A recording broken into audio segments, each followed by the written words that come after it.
discovered something that drives me crazy, that over there.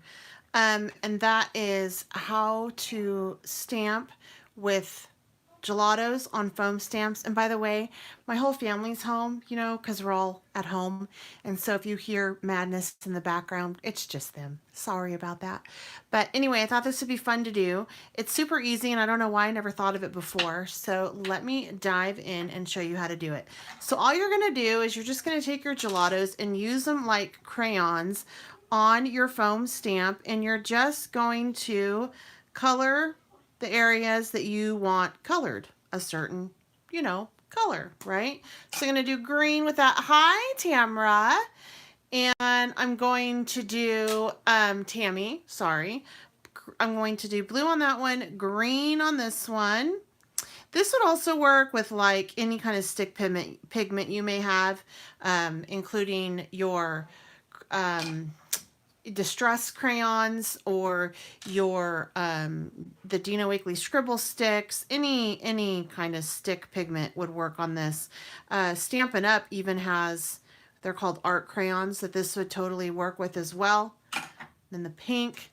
And I'm just, what I'm using, I'm doing something for the Click Kit. I'm on the design team. We're just guest designer this month. So I'm working on a really cool album. I'm actually quite happy with how it's turning out. And this stamp was part of one of the sets, and then also these gelatos. So I'm like, oh, let me do this.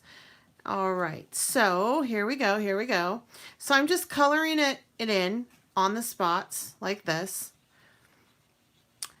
This would be hard to use on like a rubber stamp, I think, simply because, hi Teresa, because, you know, there's no texture really on a rubber stamp, so it might be hard to catch all that color on that. Then all you're going to do is, I'm going to move this over here.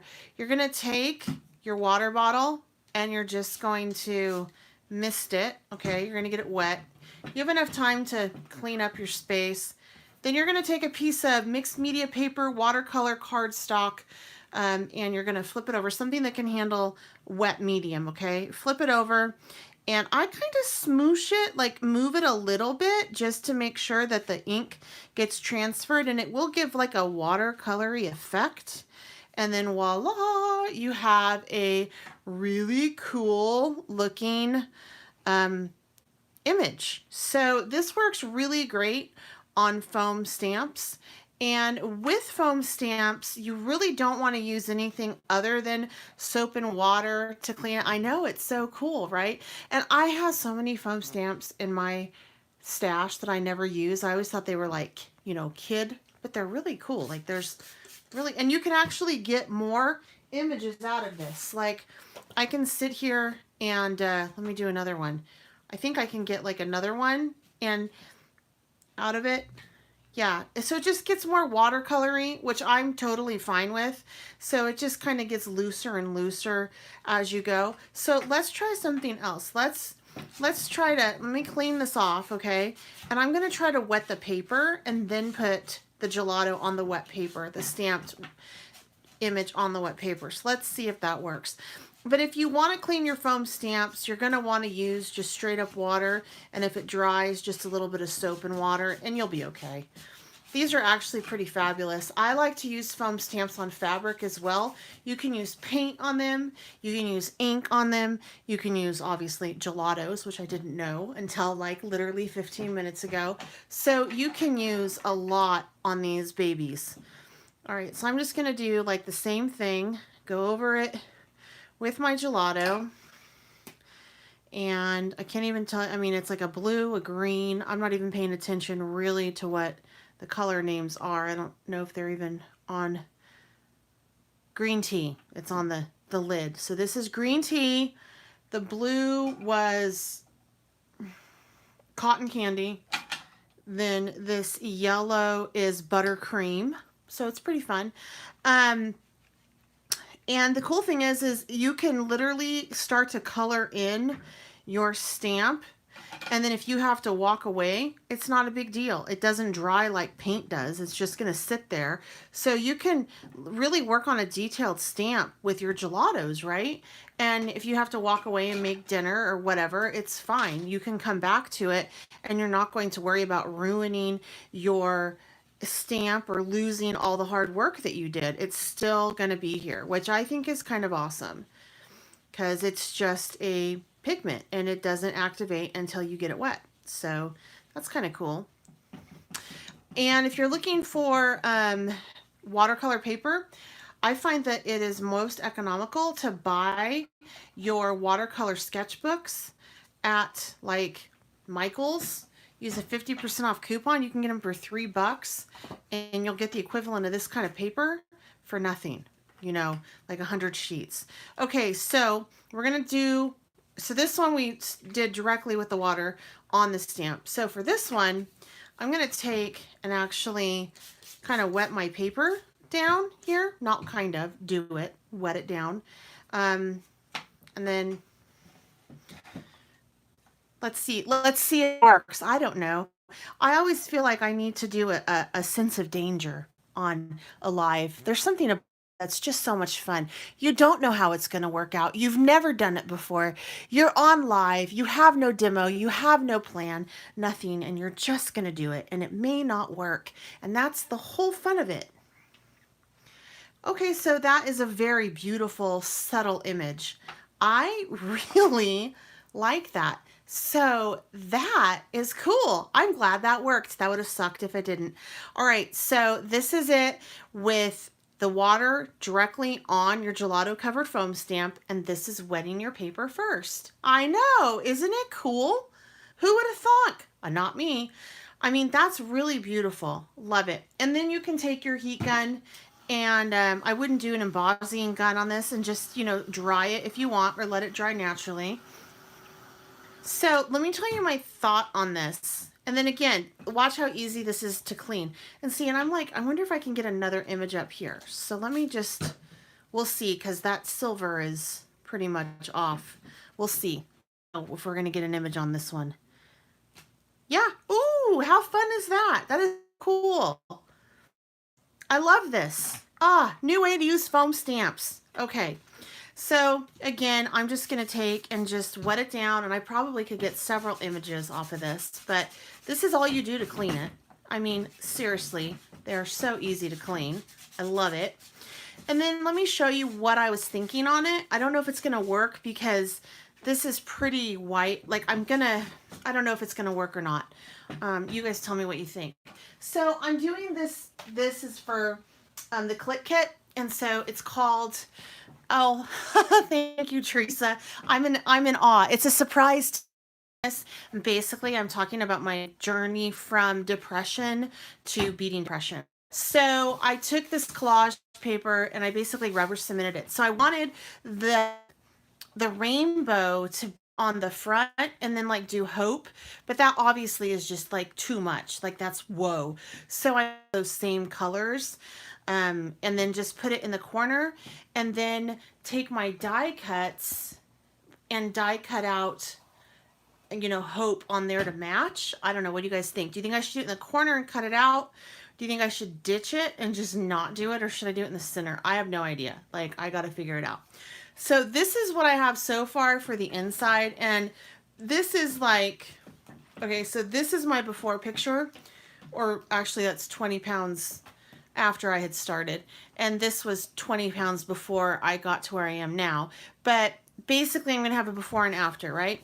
So I went ahead and I gel pressed all these pages. So this is all with the gel press colors from Dilutions and the little gel press in the kit.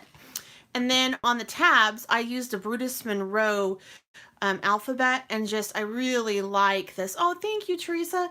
I really like the font that Christopher Allen used on this. And so I'm like, that works kind of perfect with this. And so this is my first, and I just called it before because I wasn't being very creative. And so I got this stamp as part of the Click Kit, one of the kits that I ordered, and I'm too lazy to color it.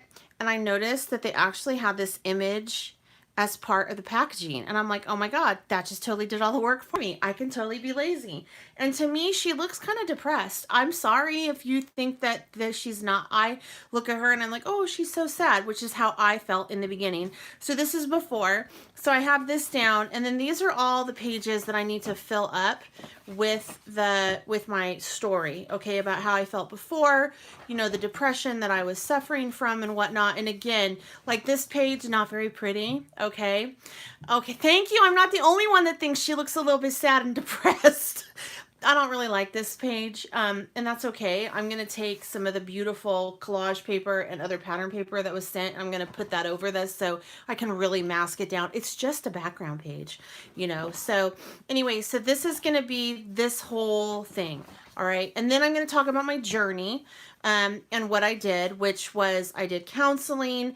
And then I discovered that by hiring a personal trainer was cheaper than counseling. And my daughter worked for a fitness institute. Her dad lost 100 pounds the year before. And I had tried to, get in shape on my own. And I just was struggling. I'm going to put something in that pocket. I don't know what yet. So I'm going to talk about that. And then I'm going to talk about the realization that I needed to really get exercise and how I basically got a trainer. And I'm going to showcase that in this section. Oh, thank you, Teresa, because I have been a little bit concerned that I went a little bit wild on some of this. So that is going to be in here with pictures and journaling, and I also use that foam stamp there. I really like the rainbows lately. So, it's not going to be complete because my journey's not done yet. I'm not depressed anymore, but I still have another 20 pounds to lose. And then I discovered running. So because I was getting bored with just doing the elliptical. So I have these pictures of my first run, which was the color run with my daughter. It was a 5K. And when she found out that I was doing it, she wanted to do it with me. She's been one of my biggest cheerleaders through this whole process. So I'm like, okay, I need to document these pictures because running has now become my hobby, which is weird because I hated to run. I thought I would die, but I liked how I felt afterwards. So I know I needed to run, and that's kind of the colors that I've chosen, and it being so bright and colorful is because of this color run. This to me is my most special run that I think I've ever, it's the most monumental one for me. And so anyway, I'm going to do that. And then my next run that I did was the hot chocolate run, and my son joined us for that one. And so there we all are. And then my trainer came out also to show support for that too. And so I need to definitely, document all of these pictures that I have of us running, right? It's huge. This really helped me. And then my daughter, in turn, she's a senior, and she got on track and field because she enjoyed running so much, which now she's not doing because of what's going on, with the stay at home and things like that. So, but anyway, it's really been impactful. So that is what this section is going to be on. I have a nice fold out here. I think I can do my color run pictures in this one. And I'm probably going to pull in some other of the fold outs that came in this kit. Thank you. And with the support that I've gotten, I've really had to open myself up for it before because you have to make yourself vulnerable. And I was super guarded and didn't want the kids to ever know that I had always ever struggled. And so just showing that being transparent is something that I had to work on doing. But I'm really glad I did because people want to support with that, so it's kind of cool. I like this page a lot, not sure why, but I do. So the end of the journal is going to be called Thrive, and it's just going to be how I have overcome the weight loss. I have some pictures here. I have a fold out that I'm going to put some pictures in here of, and just some after pictures. I'm going to talk about, how I'm not depressed anymore, and how sunshine and exercising have really, really helped that, and just how much better I feel and how I'm proactive on making sure that I don't get depressed anymore. So this has been it's been a long journey. I've been struggling with this. I think I've been depressed since probably 13 years. And I also have celiac disease, which didn't help. And so I've really had to overcome that, and this is another fold out. I've had to overcome the disease. And when you are depressed, you don't really, like, sometimes when you're sick, you don't really know that you're sick, and you don't know that there's something wrong with you because you've just gotten so used to living with it. So, now that I'm better, I don't ever want to go back to that. But I never started this weight loss journey to lose weight. I started this weight loss journey to beat depression. And so that's what I'm documenting. And yeah, so that's it. I totally just rambled. I'm so sorry. But anyway, I wanted to put this rainbow somewhere on the front. I'm obviously going to have to cut it down. And I got to pick out like which one I like the best. I kind of like that one. And just probably trim it out and then just write hope across the bottom because I kind of like it in the corner right there. I love the front of this collage paper. But anyway, that's all I have for you tonight. But I wanted to share that with you. I just discovered it. If you have foam stamps, pull them out, play with your stick pigments on it, and add some water and just see what you get. And also, the best place to get your mixed media paper is thank you. You're so nice. You're so nice, Risa. The best place really to get your watercolor paper is seriously just buy one of those art journals. I bought mine at my local craft store, the Paper Collage, and it's just a sketch, like it's just a blue spiral bound one. You can find them pretty much anywhere, and it's a really great value, and it holds up nicely for something like this. Of course, if you want to do more painting and thicker, you probably want a better quality. This is a pretty good quality, but it would totally work just to play with on those journals. Just rip the pages out and just use them like you would paper. All right, you guys, I am going to run. Thank you so much for joining me. And like I said, I'm doing this over here because I get paid, and on Facebook I don't. And I got to eat, right? So yeah, why not? All right. If you haven't subscribed, I hope you consider doing so. Feel free to share this. And then if you have any questions or comments, just leave them down below. Have a great quarantined Sunday, because that's tomorrow. See ya. Bye.